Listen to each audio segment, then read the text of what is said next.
বাংলাদেশ বনাম ওয়েস্ট ইন্ডিজের মধ্যকার প্রথম টি-20 নিয়ে আজকে আমরা কথা বলবো। প্রথম টি-20তে যথারীতি বাংলাদেশ বনাম ওয়েস্ট ইন্ডিজের খেলায় ওয়েস্ট ইন্ডিজ প্রথমে ব্যাট করতে নেমে 165 রান করেন এবং 166 রানের টার্গেট দাঁড় করেন বাংলাদেশের বিপক্ষে। 3 উইকেট হারিয়ে এই রানটা সংগ্রহ করে ওয়েস্ট ইন্ডিজ। বাংলাদেশ 149 রানে অল আউট হয়ে যায়। মানে প্রথমে আপনাদের ব্রড লাইনে আমরা রেজাল্টটা দিলাম, 16 রানে বাংলাদেশ পরাজিত হয়েছে। মানে আজকে সবচেয়ে আমার কাছে আশ্চর্য যে বিষয়টা মনে হয়েছে, বাংলাদেশ ইতিপূর্বে চারটা টি-20 সিরিজ জয়লাভ করেছে।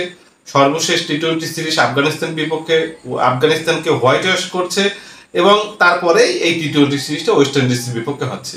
মানে আমার এখানে কথা বলার মানে হচ্ছে যে আমরা যে খেলা দেখার পরে কিছু ইউটিউবার, কিছু সাংবাদিক, বিশেষ করে যারা মাঠে গিয়ে দর্শক ও খেলা দেখে, তাদের প্রতি আমার মানে আজকের বার্তাটা, আসলে আপনারা একটা ম্যাচ হারলেই ভুয়া ভুয়া ধ্বনি, মানে এগুলো কেন করেন? আমরা দর্শক হিসেবে কি আমরা কি মেচুরিটি আমাদের আসছে কিনা?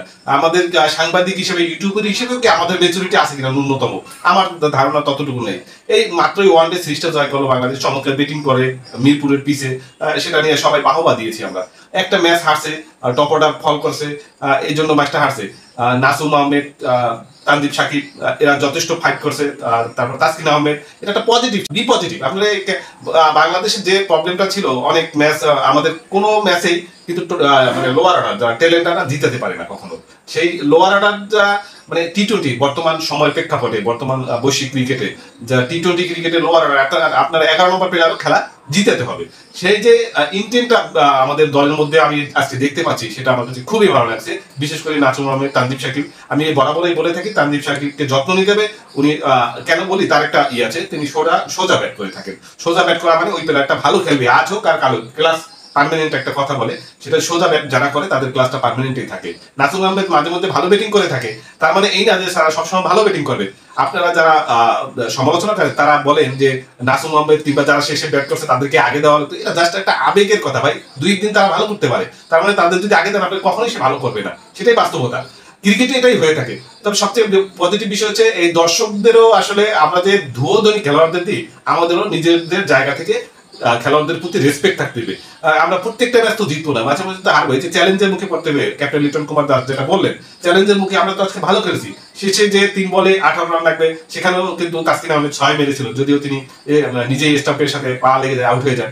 যদি 3 বলে 16 রান লাগে, সেখানে একটা 6 হয়েই যেত, তারপরে 2 বলে লাগতো 10 রান। এটা তো মানে কখনো কখনো তো হয়ই, মানে টি-20 ক্ষেত্রে তো হয়েই থাকে, মাঝে মধ্যে না, প্রায়শই হয়ে থাকে। তো আমাদের আজকে এই দিনটা তো হতেই পারতো।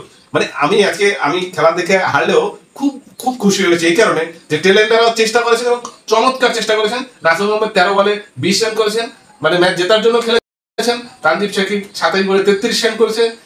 তাসকিন আহমেদ তো 10 রান করেছেন 8 বলে, এবং তিনি শেষে মানে ম্যাচটা হয়তো বের করেই নিয়ে গেছিলেন, এরকম একটা শিশু শুনে 6 হয়েছে, কিন্তু তিনি আউট হয়ে গেছেন, তাহলে 10 রান লাগতো। সেদিক থেকে আমাদের আমি আজকে খেলাটাকে পজিটিভ ভাবেই নেব। আগামী 2 ম্যাচে বাংলাদেশ নিশ্চয়ই যে ইন্টেন্টে খেলছে, যদি আমাদের টপ অর্ডার বা মিডল অর্ডার ভালো ব্যাট করে, তাহলে আমরা নেক্সট 2টা ম্যাচ জিতে আমরা সিরিজ জয়লাভ করবো। তবে 2জন প্লেয়ারের উপর আমার একটু বরাবরই মানে আছে, সেটা হচ্ছে সোহান, আপনার ব্যাট দেখলে ভাই আমার ভালো লাগে না, ওইটা ব্যাটের স্টাইল না। আর হচ্ছে ভাতশামিম, আপনার রেসপন্সিবিলিটি নিতে হবে, দ্যাটস এনাফ। মানে রেসপন্সিবিলিটি কি জিনিস সেটা আপনার মাথায় থাকলেই হবে। আর সোহান ভাই, আপনার ব্যাটের স্টাইল চেঞ্জ করেন, এটা আসলে কোনো ব্যাটসম্যানেরই না, দায়িত্ব নিয়ে খেলতে হবে। আপনি 20 রান করলেই হবে না। আমরা আগামী 2 ম্যাচে জয়লাভ করে আমরা সিরিজ জয় করবো, সেই প্রত্যাশা রাখি।